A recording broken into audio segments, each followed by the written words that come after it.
your group. Yeah, we're gonna go through all of that. Thank you. This is for you guys. All right. Is that on? There we go. It is on. All right. Everyone, good evening. Thank you so much for having us. My name is R.C. Williams. And I am Julianna Ormond. So we are co-founders of Watchmen Action. Watchmen Action is a nonprofit ministry designed to equip the church to engage the culture by helping them to build advocacy plans around core issues that matter to them most. Goal being, you end up with the courage to win many of the battles that were talked about before we came up here tonight. So this presentation is a result of the chaos that we see. We'll get into our backgrounds here in just a bit. The chaos that we've seen every day. What we have found day in and day out in our business is our ability to give you context around what's happening to you is the key for you to use it to your advantage. And we're going to discuss some of that tonight, because once you understand what gaslighting is, you can overcome it. We're going to help you feel that you're not crazy and that what you're seeing and what you're thinking is actually true, but that we are being lied to and how we're being lied to. So, common question that we get, if I can get this thing to work here. There we go. That's the most common question we get. Who are these folks? So, R.C. and I, our husband and wife, we met 11, almost 12 years ago. When we met, we were both doing competitive intelligence and market research for our clients. So when we got together, we decided, you know what, we need to build a technology that allows us to do market research even better. Well, as we were doing the market research, we were like, oh my God. The things that we were learning, we were like, we need to start talking to our brothers and sisters about the things that we were finding. So we started 2 separate publications. One talks about how the news is lying to us. What are they lying about? What are they not telling us? Because we need to decipher what the news is really saying. The second publication, called We Are the Watchmen, talks about heavy topics like transgenderism, one world religion, one world government, because we realized that our brothers and sisters, especially the pastors behind the pulpit, didn't know how to talk to the congregation about it. But yet, you want to talk about being in the middle of a war. That's what war looks like today. And we said, you know what, we need to start going around and telling people exactly what's going on. But not only about what's going on, right? But what do we need to do about it? I was tired of going to all these different events. We're eating the rubber chicken dinner, right? We're all getting together. But then we leave and we don't have a plan. Okay, my degree is in forensic psychology. I went to John Jay College of Criminal Justice in the city of New York. Hey! So when I started seeing things, I was like, I am tired of going to these events. I want to be able to leave an event where it's a workshop and I know exactly what I need to do and my team needs to do so that I can go out into my community and go make a difference. So R.C. and I wrote the workbook called Watchmen Action. yeah, so that rubber chicken dinner really sticks in our craw. Yeah, well, I mean, like, So to speak. nothing stays stagnant, right? It either is progressing in life or it's regressing. By default, if we're not doing things, it's regressing, and we're at fault for the fact that it's regressing. And the reason why we say watchman is because Ezekiel 33:6 talks about the watchman. When we see something happening, right, it's our responsibility to tell our brothers and sisters what's going on, okay? So I stand here as a watchman looking at all of you watchmen, and saying, now that you see what's going on, we all have a responsibility to tell our brothers and sisters. The church must come together and unite and figure out exactly what needs to be done. And stop looking to the politicians and to other people, right? When Jesus was walking the planet, the government didn't take care of the people took care of the people. But we've been disempowered. And we said, you know what, we're going to write a workbook so we can be re-empowered and have the courage and the knowledge of what we need to do, that we can do on our own in our communities to take back our communities. Don't let anyone ever discount the importance of your group, and I'll quickly explain why. When we started Watchmen Action, our thought process was, wow, the pastors and the churches are going to have us come in because we're going to equip the church to engage the culture, and exactly 0 of those things happened. Right? Here's what did happen. Groups just like this one said, you are welcome here. And if you will work with us, we will make an effort. We spent 5 days in Pennsylvania a couple of weeks ago. A group just like yours saw us on War Room with Steve Bannon over the summer and said, you guys got to come up here and train. We said, here's when we're coming, here's when we're leaving, book our schedule. 5 events in 5 days. Okay? So don't think that your work doesn't matter, and please don't let anyone ever discount what you do here every week. Yep. It is necessary, and we thank you for doing the work that you guys do. Right? And we thank you. Oh, thank you. So let's answer the next most obvious question. Many people ask, what is gaslighting? We're glad you asked. Thanks for asking. Here we go. The practice of psychologically manipulating someone into questioning their own powers of sanity, memory, or powers of reasoning. Our government would have you say to yourself, I can't believe my lying eyes. I know I'm looking at it, but they're telling me that it's not true. Who feels like that? Right? It's like, I see exactly what's going on. It's like, they want you to believe this thing over here, but yes, this thing over here that you really need to understand, right? This over here is the gaslight, and this over here is the reality of what we're going through. Now, in a way, we're preaching to the choir. What we normally say to people at this point, if you do not believe you have been gaslit, I invite you to look back at 2020. Yeah. You have most certainly been gaslit at least once, right? Okay, so everybody's got the definition down, right? Everybody got that? That's going to be important for you. So, the Great Gaslight, the desired action in this entire process of gaslighting you is inaction. Right. Everybody know who Alex Newman is? Yeah. Alex Newman, okay. Alex is a great friend of ours. We actually just joined Freedom Voices, John Birch Society's National Speakers Bureau, and Alex is the last stop on that. But we were talking about this. He talks about something called the polycrisis. The goal being to hit you with so many crises and so many things at the same time that you basically just freeze up and you can't do anything. My conversation with my 25-year-old, 26-year-old now, was exactly that. And she said, my generation doesn't know what to do, so we're doing nothing. And she's like, we are so freaked out about what's happening, but we don't know what to do. So literally, we're doing nothing. All right, so we've said lots of words about this. What we thought would be helpful next is a visual look at the battle that you're in. Looks something like this. That's a bunch of guns, that's you in the middle. The goal being that you're just like, and then eventually you say, okay, fine, I guess, just please leave me alone. How many people feel like that, right? Can I live my life, run my business, enjoy my retirement, help my family, can you just leave me alone, please? But they keep you surrounded with guns to your head, trying to get you to do nothing so that they can pretty much take over. And we're pretty far down that road right now. Would everyone agree? All right, we've got a battle on our hands. We've got some good people in place, but we got to help them, right? Okay. So how does this type of thing happen? Well, it's actually pretty simple. That's a triangle on your screen. Now, I'll explain what you're looking at because it will help you clearly understand and help you to explain to other people why all of this is happening, okay? There are certain levels of government. The first one at the bottom is the biggest. That's self-government. Logic being that if you govern yourself with the proper biblical worldview and moral compass, that you will operate as such. You will be a good citizen, you'll be a good person, you'll be watching out for your neighborhood, your friends, your family, everything else, right? Okay. So, family government, logic being that if you govern yourself accordingly, in turn your family and your household will be the same, with the proper biblical worldview and moral compass. Everybody good so far? You notice the triangle parts are getting smaller for a reason, okay? Next up is church government, the ecclesia. Logic being if you and your family govern accordingly, the church body will govern itself accordingly. Yes, it will do what it's supposed to do because, as Julianna mentioned, when Jesus was walking the planet, the people took care of the people, not the government, right? That's the way it's supposed to work. That little tiny triangle up top, if you can't see the words, that says civil government. You know why? If you, your family, and the ecclesia all govern themselves accordingly, there is very little need for civil government.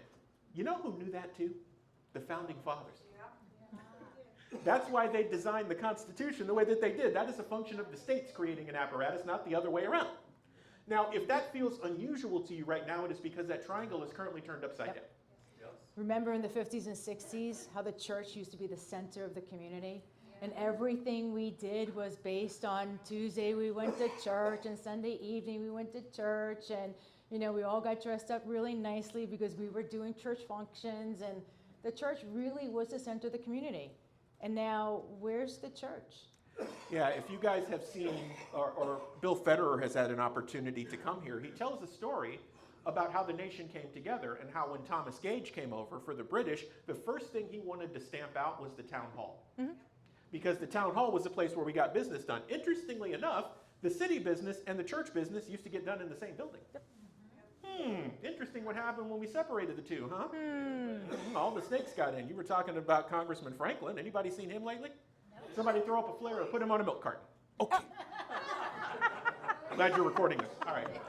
So, yeah, because he needs to hear that. All right, guys. So we're going to talk about the battle that you're in. We're going to show you some stories that we've worked on over the years because they're important. But before we do that, Juliana? We actually have a disclaimer, okay? The things that we're going to talk about are very, very disturbing. To the point where the first time I didn't give a disclaimer and I was kind of thrown off because my husband put the presentation together, I was a little taken back. But I want you guys to understand that we're doing this because you need to understand the end result of what the enemy is looking to do. Remember, there's only one truth, and that's Father's truth, okay? There's only one side. It's his side. The other side is the enemy's side, right? It's not Republican or Democrat and all this black and white. Forget all of that. It's Father's side and not Father's side, and that's it. So there's your disclaimer. Okay. Go ahead. And the pieces we're going to share with you come from We Are the Watchmen Weekly. Our publication there is designed to connect the dots between current events and Scripture. Everybody in the church is already saved, yes? You can encourage them, but the people you really need to reach are the ones who are lost or seeking. What we found out is the best way to do that is to engage with them on the things they see each and every day. Right. That said, some of those topics are incredibly heavy. So let's talk about the battle you're in for a minute. We wrote an article back in 2023 called Bonus Holes. Get to that in a minute. It's a full frontal attack on women because you see, in order for the polycrisis and the Great Gaslight to work, you have to destroy the structure of the family. Would everybody agree that God is a God of order? Everyone raise their hand, please. Amen. Right? That's right. Him, father, right? Husband, wife, children. So what happened? They cut him out of the equation. They cut God out. Then they cut the father out. Now they got to get the women out of the way so they can get to the children because that's the real goal. They want your future. That's it. Right? They want your future. They are already there. But you may not quite understand the lengths that they're willing to go to. We will show you. So, a nonprofit in New England called the Wellcome Trust got millions of dollars from the NIH. Those are your tax dollars, by the way. To do a study. That study entailed the following. Taking wombs out of female cadavers and putting them into men who think they're women with the express goal of having a baby. And for all of you to understand what the word bonus hole means, that's the female reproductive area. They reduced our female reproductive area to a word called bonus hole. This is how deprived the enemy is, okay? Totally depraved, right? So funding from the NIH. So they took your money and they did something crazy.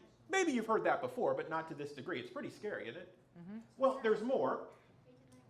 So when they did this study, they concluded, and I'll sum this up for you in the red box. Here's what they concluded at the end. It would be immoral not to offer this to men who believe they're women with the express goal of having a baby. Immoral. How is it that they have the right to call it immoral when our Father says that that is 100% immoral? But this is what they're doing to us. They're reducing us, and we're going to take this even deeper in a moment, but this is what they're reducing us to. Had anybody ever seen anything like this before tonight? It's happening each and every day all around you. This is what war, W-A-R, looks like. They want you to think it's battle tanks and whatnot. This is war. When you've got hospitals that are chemically castrating little boys, this is war.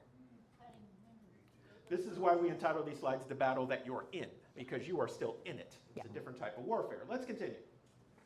So what they talked about here is that in addition to it being immoral not to offer the service, we should also be very conscious of the fact that gender confusion does not exist. That's what that says, right?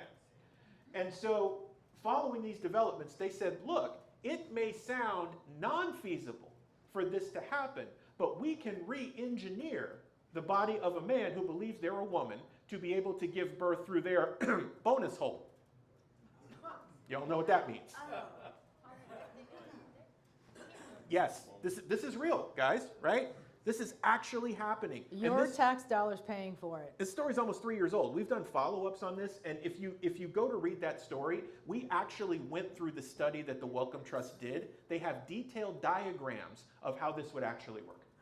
Have they had any children through it? No, here's how great God is, right? So what they didn't tell everybody in this is that when they went through and finished the study, that the womb theoretically could only be used one time. The one they got from a... Yeah, it would only be able to be used once, and then they'd have to replace it again. I've never met a woman that's had to replace her womb after one time. I'm one of 3, so, you know. Okay, so this is part of what's happening, right? Let's continue. Where does this ultimately lead? Probably asking. Well, about the same time we did this story, we discovered ectolife. That is an artificial womb facility. You see, in order to eliminate women, they need to not have a need to have a woman to have a child, right? So they will incubate them in these artificial womb facilities. Somebody donates, boom, there you go, right? And watch it grow in an artificial womb. Has anyone in the room seen the movie The Matrix? Yes. That's what it looks like. This is a sharp group. I didn't even have to do the setup for that. But see, friends, those movies, that's not science fiction. That's fortune telling. They're already telling you what they're going to do, right? Well, there's more to that story.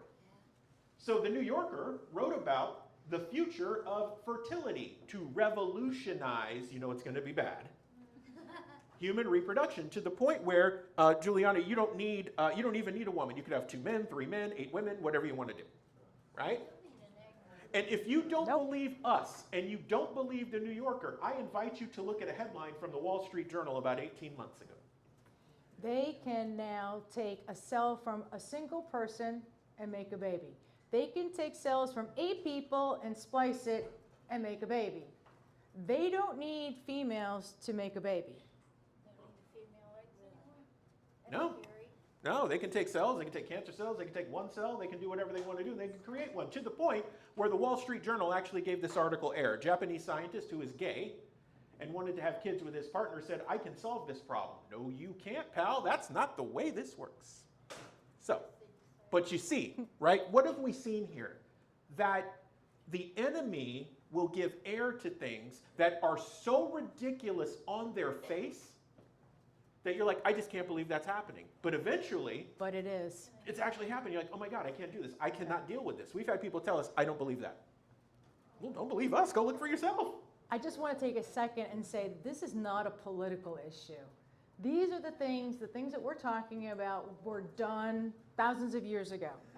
Okay? Father came and wiped, the earth clean with the water for a reason. Because they were doing all this kind of things. Sacrificing children, this whole abortion thing is nothing new. Nothing's new under the sun. But we've just become so numb to it that we don't see it, and it's still been happening to us. Yeah. So, well, I think we're getting close. So, where does that lead? That leads to things like lab-grown human bodies. I told you it was going to get crazier, right? So, scientists at MIT figured out that, hey, taking Fluffy the bunny and testing her or him, that's not humane. Here's what we can do. We can grow something called bodyoids. Now, these are fake humans, I guess, so to speak. They'd say, look, they won't have a conscience, they won't have a soul, it'll just be a couple of arms, a couple of legs, a heart maybe, and everything like that. And then we can transplant organs and they won't feel anything. So now we're in the business of creating humans, right? To harvest organs and tissues more ethically. What do you think they're going to... China. Yep. And what do you think they're going to do with the rest of the body? Well, if you were wondering, they said, look, bodyoids can be grown in artificial wombs. You guys remember that, right? But they said, look, we could also use this for food. I knew it. We just use leftovers for food. Soylent Green. Ah, very good friends, yes. Yep. Yes, you are all incredibly intelligent and good looking. Thank you very much for figuring that out. Yes. Well, hey, you do what you can do, right? Right? So let's continue. The battle you're in, we're going to move because I know we're on a time schedule here. So anybody ever heard of Sam Altman? Do you guys know who Sam Altman is? Heard of ChatGPT, OpenAI? Yeah, that's him. If you haven't seen his interview with Tucker, that dude's a creep. right? And he's like a machine. He gets asked a hard question. He's like, "Tick, tick, tick, tick, tick." I can't answer the question. Well, in Sam's spare time, while he's not playing Revenge of the Nerds and trying to control you and the world and thinking he's God, he and his friends came up with the idea of something called WorldCoin. Their logic was this: poor people in third world countries need cryptocurrency. Let's give it to them. Okay, right? But here's where it gets a little weird. In order for those third world country folks to get their cryptocurrency, all they need to do is walk up to an orb and have their iris scanned. You want to talk about the ultimate slavery? That's it right there. Mm-hmm. So all you got to do, and the logic is that, hey, listen, we're going to get them their crypto, but then the other thing we get is we get all these fine folks digital ID, digital passports. We can take care of everything in one shot and get the poor folks their universal basic income, because ultimately they said the quiet part out loud. Oh, listen, we're going to do this, and then they're going to have their AI-funded universal basic income. Everybody will be fine. Welcome to your communism and your socialism, yes? Is there any numerical designation assigned to that? 666. Do you want me to say it? Do you want me to say it out loud? You guys can imagine what that numerical offering is, right? So we're talking about this orb. And so we wrote this story. And what we tried to explain to people, we said, listen, this is starting in a third world country. It sounds innocuous because it's by design. They want you to not pay attention. If you let this guy keep doing this, this will end up in every city in the United States in no time at all. Yep. I invite you to look back to May of last year. This was in the newspaper. WorldCoin launches San Francisco flagship store in iconic Union Square in San Francisco. That's my hometown. Please don't hold it against me. I'm not a liberal. Okay? But my hometown, it launches just like we said. Here's the crazy part. There's the mayor of San Francisco with 2 of the WorldCoin orbs ready to scan your iris. Now in 7 cities across the United States and growing. Had you heard about that before tonight? No. Oh boy, it's getting ready to show up, because you know Orlando's not that far from here and they're into this kind of stuff. That's going to be the next Silicon Valley, according to one of the guys running for governor, who will remain nameless, but if you look up that quote, you know who I'm talking about. So, there you go. Right? So, what's coming down the pipe? Let's talk a little bit about that, right? So, we talked about the Big Beautiful Bill. You guys remember that? Ooh. You guys remember the Big Beautiful Bill? Okay. One of the provisions that they tried to get into the Big Beautiful Bill was an AI moratorium. That would mean states like Florida could not legislate AI, and it would come from a federal framework. Now listen, we are fans of President Trump and the work that he's doing. He has some really bad people around him. These things aren't good. One of them being this. See, you can't have a federal framework around AI law when the people you're allowing to write it are the same totalitarian oligarchs that want to control you. Yep. You let the fox in the hen house, guess who's not getting out? The hen. Here's an interesting story, because you're going to have Jan Edwards next week. Yes. Well, she was plastering all over Facebook how scared she was about this. And I'm like, okay, I called her and I'm like, can you please explain to me why you're so upset? And she said, because Florida has laws right now that are protecting children. Yes. And if the federal government takes over, everything that they've done in Florida goes away, and all the protections goes away. And I'm sure that she'll talk about that. It's the reason why we had her at the symposium on the panel talking about the impact on human trafficking when it comes to artificial intelligence.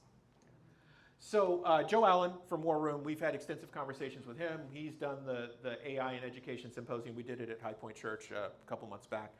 We've talked about this extensively. So when he heard what was going on and that this thing had gotten through the House and was going to get through the Senate, he reached out and raised such hay that Marsha Blackburn got in and blocked it. Yep. You know the guy on the other side? You know who that was? Ted Cruz. So the deal was there was going to be a 10-year moratorium on AI legislation at the state level. Marsha Blackburn said, that will be 0 years. So Ted Cruz said, how about 5? She said, how about none? Right? But here's what Senator Josh Hawley told us. He said, listen, here's what they're going to try to do. They're going to try to slip it into the NDAA, the National Defense Authorization Act, and make it a must vote. They're going to try to sneak it in on you. Right? So we managed to block that too. We got it done. Here's the problem, and this is a different slide. So here's what ended up happening. President Trump, not too long ago, signed an executive order basically enacting this. Right? And there is a picture, bless you, sir. There is a picture out with him sitting around his desk signing this thing When you guys see that picture, I want you to pay particular attention to the guy that you'll see on the right. That's a gentleman named David Sachs. David Sachs is the AI czar for the White House. David Sachs is also closely aligned with Peter Thiel. He is a member of the PayPal Mafia in the Silicon Valley, and he wants to control your life. Okay. The CBDC, the digital currency, it really is a behavior modification. What does that mean? It changes your behavior when they control where you can spend your money, how you can spend your money, if you're going to have money at the end of the month. Okay? Everything. And if you're going to talk bad or you're going to meet with somebody, they can take the money out of your account. Was it Vietnam that had 84 million people that was supposed to sign up for their universal basic income, and 84 million Vietnamese said, I'm not doing it, and guess what? They all woke up with no bank account. Unbanked. Insta-unbanked. 84 million. Right? Yeah. So you guys know that, that the president signed the Genius Act a couple months ago, right? Okay, so the Genius Act creates a stable coin system. That's a central bank digital currency in disguise. The Clarity Act, which I'm not sure is passed yet, that's the other side of it. That pushes, amongst other things, a digital ID and a uniformity for your money, your identification, and what you can do. This stuff is happening right under your nose because they have you so distracted with other things that you don't catch everything. Yep. Part of our job as watchmen is to make you aware. Please let me repeat. It's a funny story. I lived in Minneapolis for 4 years. I'll tell that in Q&A. So let me be very clear. President Trump is making these decisions based on the people around him. Yep. We are not. It's not that we are not fans of President Trump, but as Americans in a self-governing society, we're going to call out bad actors. And what we have screamed from the rafters is, President Trump, you have really bad people around you who are pushing these things. Please don't let them do that. They are setting you up to fail, and we don't want that to happen. Somebody said, well, what is it? You want President Trump or Joe Biden to fail? I'm like, no. Do I want the pilot of my plane to crash? No. I'm going to pray for him. Doesn't mean I agree with him, but I'm sure going to pray for him because I want to live. Right? That's where we have to be. Okay? And that's important because we're at a generational crux. Yep. The decisions that we make tonight in this room and the things that you do hereforth until you're called home by your Heavenly Father are going to have impact for multiple generations after you. Yes. We have a chance to fix all of these things. We got to do what you guys are already doing. We got to work. Right? So, how does this happen? You guys remember that, don't you? How does anything like this happen? The same way that we talked about in the beginning. When we are out of His order, there is disorder. Yes? So, if you govern yourself, your family, and the ecclesia accordingly, the need for the civil government that's done all those things to you is almost nil. Guess who gets to control it? That would be you. Our question is, are you interested in doing that? I would certainly think so. I have relatives fight and die in every major conflict in this nation's history all the way back to the Revolutionary War for this thing. So we're in the fight. And we're watchmen. We're double in the fight. You know, the communists, the first thing they want to do is take away religion. Oh, yeah. Right? Every time. Why? Because they know that we have a Heavenly Father, that if we pray to Him, that He will protect us. And if we have our guns to back that up with our free speech, we're fine, right? And that's the reason we have to be able to maintain A, a godly America, and Amen. B, the republic that we are. We're not a democracy. We're a constitutional republic. Every time that somebody says the word democracy, I cringe. I'm like, we are not a democracy. Well, the Japanese said, why wouldn't you invade America? There's a gun behind every blade of grass. You should tell them about the podcast that you did with the senator out of China. Oh, Japan. Japan. I'll come back. I'll do that in Q&A. Okay. So I want to make sure we land the plane here. So what's the solution, guys? So Watchmen Action. This is the reason that we wrote our book, which is back there for sale, Empowered to Act, and we also wrote our training curriculum, Empowered to Act. It's the battle plan to get things done. So Julianna, did you want to talk about the formula here? So again, my degree is in forensic psychology with a minor in forensic science. And what I learned was this thing right here. That is, number one, for people to be able to name the moment, for us to be able to talk about our story and what we want to advocate for. Your story is so important, okay? And being able to tell your story concisely, easily, and exactly what you're advocating for is really important. So section 1 of our workbook is we help you to develop exactly what you're advocating for and how to tell your story when you're talking to people. Section 2, which is plan the strategy. Plan the strategy is who's sitting around the table? What platforms do you need? Who's doing what? What is the plan? Now, mind you, this is a workbook, okay? Minimum of 4 hours, preferably 6 hours to go through the entire workbook. Your laptop is open, your phone is open, you're making phone calls, you're drawing circles, you're writing things out. Because when you're done, you're going to have a plan. And you're going to start implementing that plan as you're working with us during the workshop. And part 3 is move the needle. What other platforms do you need? What do you need to make sure that you are so solid that if there's 5 of you that's on the team that's advocating for, let's say, a community garden, we'll keep it nice, right?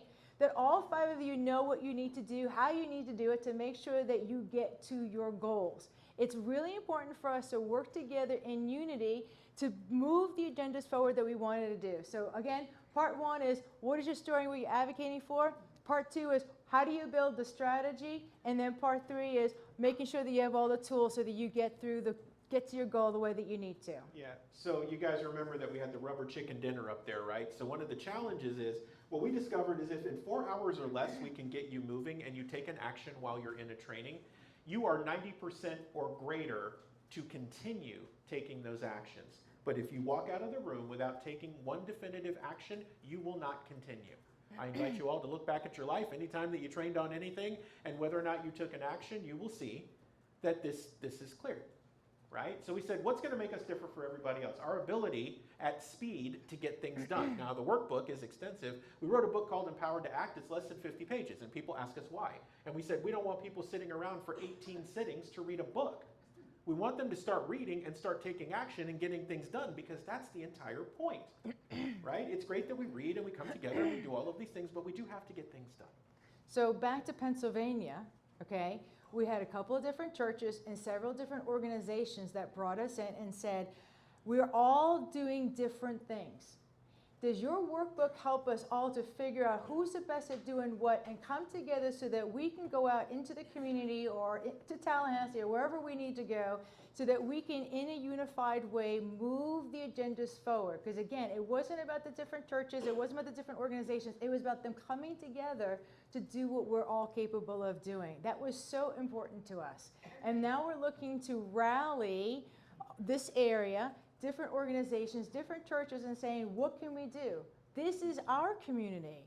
This belongs to you guys. It doesn't belong to the politicians, it belongs to you guys. So what do we need to do to make sure that our community is safe and that we're doing what we need to do in our community? Yeah, guys, and when we look at the training, that first part, naming your moment, in this day and age, in the battles that we're in, your battles will be won and lost first in the court of public opinion. Yep. As unfair as that is, the best story wins. Yep. How do we know this? Well, one of the things we did on your behalf, so you would never have to, is we went through the National Democrat Training Center. Oh, Lord. Yeah, I know, right? Thank you. Thank you for your sympathy. We appreciate it. That's Yeah. how the first book came out. For your sacrifice. Well, our first book is it's the rules for radicals written for us patriots, because if what they're doing is working, why reinvent the wheel, right? So we were like, here, we'll just rewrite it so it's for us, and that way everyone has at least a basic blueprint, and then we wrote a more detailed, here's a workshop so that we can come together and do what we need to do. Yeah, their training is actually, it's pretty good. I got to tell you, they can take a functioning idiot in less than an hour, have them out doing whatever they're best at, including taking people's ballots from their house to wherever they go. Nonetheless, it works. People would always ask us when we would speak, what should I do? What should I read? Read the Communist Manifesto and Rules for Radicals. Exactly 0 people did it. So we knew we had to solve that problem. Okay? But that's real. Your battles are going to be won and lost. All the stuff you talked about tonight will all be won and lost in the court of public opinion before it goes anywhere else. That really sucks, but here's the good news. If you do it the right way, people who don't agree with you on everything will actually come to your side, and you'll need them. Here's the really, really good news. The younger generation, the media wants you to believe that they're all like with pink hair and things in their nose, and they're all like trisexual and stuff like that. It's not true. Most of the young generation, they just want to be able to have, the boys are like, I just want to be able to have my wife at home and raising the kids and me not worry about sending the kids off to college and whatnot. They're conservative. They're probably more conservative than your generation or your parents' generation, believe it or not. I compare them to my grandparents. That's how conservative they are. But they're looking for direction. They're looking for leadership. They're looking for hope. And they're looking at us going, what are you giving us? Right? Because when they're saying, I'm going to have to battle the local hospital because they're chemically castrating children. Oh, and by the way, most of the generation is against abortion. But they're saying, how do we stand up and fight this? You know, what kind of generation, what are we giving them? I'm looking at my grandkids going, oh my gosh, now what? Whatever you've done in your life, you are a wealth of knowledge, and there is a young person who desperately needs your guidance. Okay? So that gets to the next part. What can I do? People always ask us this, right? You can use your knowledge, resources, and relationships right now. We were in Naples last year. I was on a panel on AI where I made the statement that started the AI in Education Symposium. I said, the reason you're scared of AI is because the proper biblical worldview and moral compass in AI is almost non-existent. But you could fix it tomorrow. You could fix it tomorrow with your knowledge, resources, and relationships, whatever they may be, but you have to take action, okay? The second one is be a conduit. You don't need to be an expert at this stuff. If you go to talk to people and you look like a wild banshee and you don't know all the answers, just say, oh my God, just go to their website. You have to see this. I can't believe it. Matter of fact, I'll just call them right now and they can explain it to you. Be a conduit. Conduits are powerful. That's how things get done. When we build coalitions, we win battles. Yep. Okay? Third one, send them our way. When in doubt, nothing else left, send them our way, please. Okay? You know, so interesting is that we wrote the workbook, and I keep telling people, I'm looking for trainers. Like, our background is market research, not in, like, you know, training people. We wrote the training book because we knew that's what we needed, right? But we wrote the workbook so that we can find other trainers that can go train other groups and whatnot. We didn't do it for us. We did it because we realized that if we didn't come together as a body of Christ, we're going to lose. So then people always ask us, well, what are your asks? How can we help you guys? Well, glad you asked again. Thanks for asking. So you can support the Watchmen Action mission. There are books there. There are manuals there. You obviously can donate to us. Every little bit helps. We will go places, and often people will pay it forward. Donors will come and say, listen, I'm going to take care of mine, but when you guys go somewhere and there's the person who really wants to do it and can't afford it, do it for them too. That is a great way to support the mission. We don't take any money from it. So. Help us to build coalitions for the movement, right? If you know someone or another group or you want us to come and speak or talk to somebody, let us know. The fastest way to get things done is to do just that. Run your mouth and let them know that we can come in and we can do the same thing that we did for you guys tonight. And we want to connect with them. And guys, that's that. Thank you so much.